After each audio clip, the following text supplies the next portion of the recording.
por estar allí escuchando un nuevo episodio de Te Mueva al Éxito. Quien les habla, Ana Cristina Pineda, con el tema de hoy, las conductas defensivas en las negociaciones.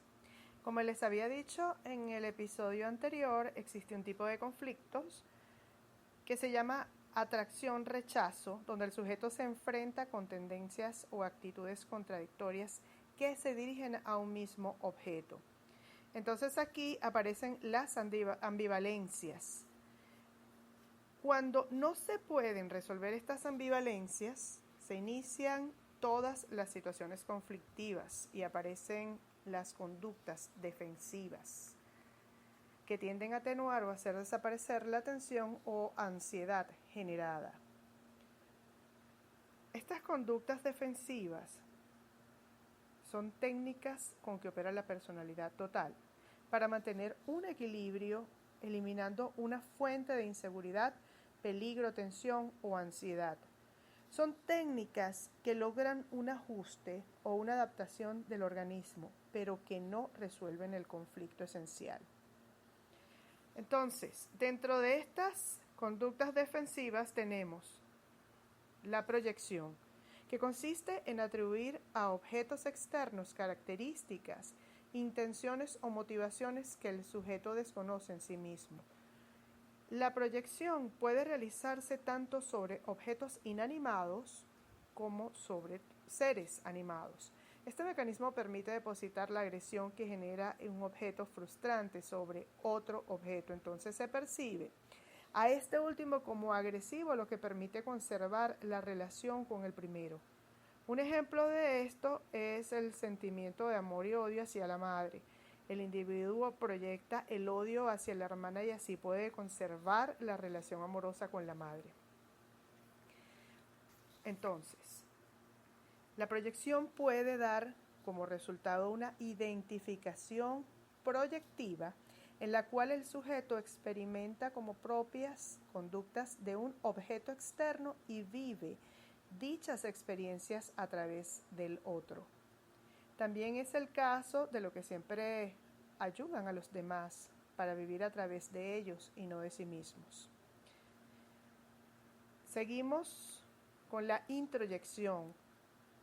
Introducida y estudiada por Freud, es la incorporación o asimilación por parte de un sujeto de características o cualidades que provienen de un objeto externo. Cumple un papel fundamental en la formación de la personalidad y normalmente se alterna de manera sucesiva y reiterada con la proyección. Un negociador puede introyectar aspectos de otro al que considera líder o admirable, como una ideología, una actitud o una estrategia. Regresión. Regresión, desde el punto de vista de la psicología, es la reactivación y actualización de conductas o de un nivel total de comportamientos que corresponde a un periodo anterior ya superado por el sujeto.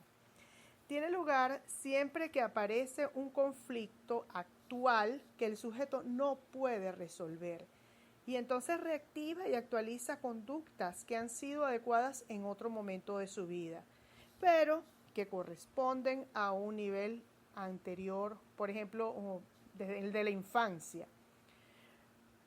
Nunca es un revivir total de conductas anteriores, sino que siempre son conductas nuevas y distintas, pero que se hacen dentro de un molde o estilo que pertenecen al pasado.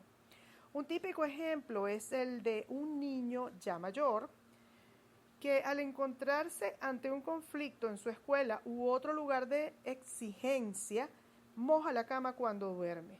Con esto, él resuelve a una etapa anterior en la que era protegido y no se le exigían determinadas respuestas que implicaban crecimiento. Un negociador puede súbitamente desaparecer por algunos momentos de la mesa de negociación porque ha ido a refugiarse a algún sitio solitario para alivianar tensiones. Cuando era niño, ante un conflicto, solía esconderse en algún lugar aislado. ¿Qué tal? Seguimos. Desplazamiento. En el desplazamiento, las características de un objeto o de la proyección efectuada sobre él se propagan o difunden a otros objetos o partes de la realidad externa, que están asociados en alguna forma con el primero. Esta conducta aparece en las fobias, en donde la necesidad de mantener la relación con el objeto primitivo hace que la evitación recaiga sobre el otro. Esta conducta defensiva se vincula con el fenómeno de búsqueda del chivo expiatorio. El caso de aquel individuo que, habiendo tenido una disputa con su jefe, frente al que debe controlar su ira, llega a su casa y maltrata a su familia. Represión. Desde el punto de vista psicoanalítico, es la función de rechazar y poner fuera de la conciencia un contenido mental. El individuo elimina del plano consciente un sentimiento u objeto parcial que le genera conflicto.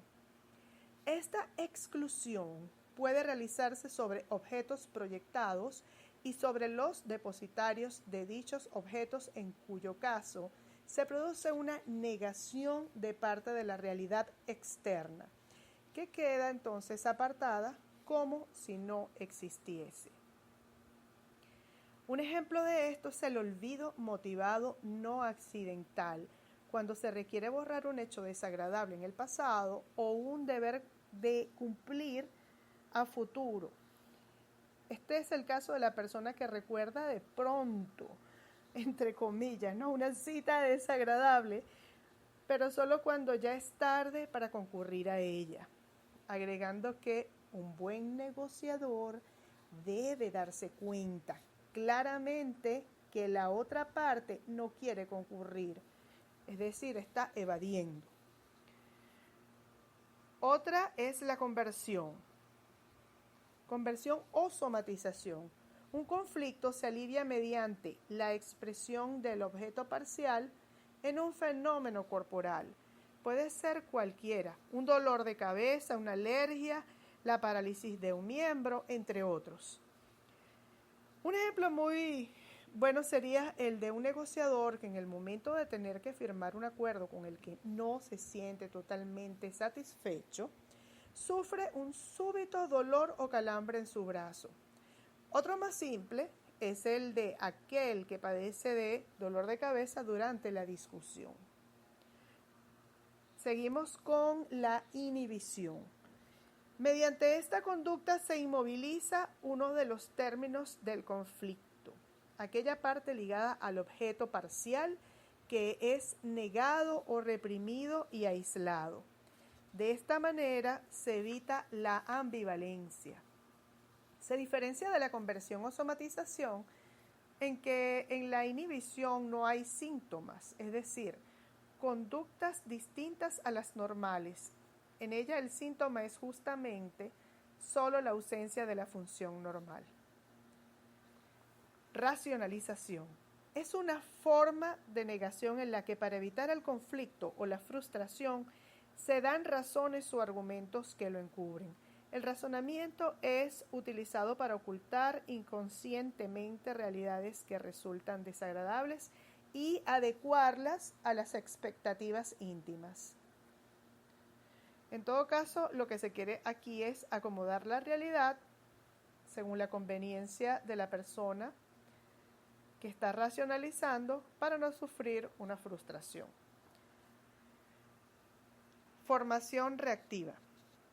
En la formación reactiva, el individuo reprime aquellas conductas ligadas al objeto malo e intensifica y extrema las relacionadas con el bueno.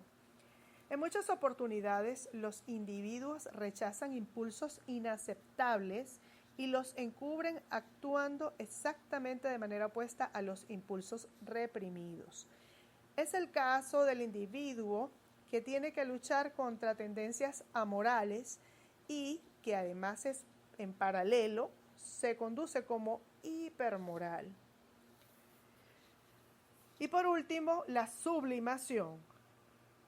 También es un concepto freudiano y señala las conductas socialmente aceptadas y útiles que sirven para analizar y descargar otras tendencias que son culturalmente rechazadas en su forma original. En cambio, para la teoría de las relaciones objetales, la sublimación permite una integración y resolución de la ambivalencia, canalizando armónicamente tanto el objeto bueno como el malo y las partes del individuo que se ligan a ellos. Sustancialmente implica el protagonizar conductas adecuadas para canalizar tendencias existentes previamente que son inadecuadas, logrando hacerlo de una manera socialmente productiva, es decir, producción científica, artista, intelectual. Espero que ahora tengas más claro lo que significan estas conductas defensivas, aquí aplicadas a la negociación, pero que en realidad también ocurren en deportes, en los equipos, a nivel individual, en todas las áreas. Esto de acuerdo a Carlos Aldao Sapiola en su libro La negociación. Muy interesante y me encantó esa explicación que da este autor dentro de su libro. Me pareció muy sencilla para que todos tengan esta información valiosa, porque sí, ocurre a diario y no nos damos cuenta. Ahora te toca identificar si alguna de estas se verifica en ti. Y bueno, si necesitas ayuda, ya sabes qué hacer. Buscar la ayuda de tu psicólogo, buscar la ayuda de tu coach. En fin, lo importante es resolver. Y esto, por supuesto, se trata de aspectos que los negociadores estudian y que deben afinar para conocer a las partes o a la otra parte dentro de la negociación. Espero que esta información te sirva desde ya. Sé que sí. Nos vemos en un próximo encuentro, un próximo episodio de Te Muevo al Éxito. Quien les habla, Ana Cristina Pineda. Muchísimas gracias. Chau, chau.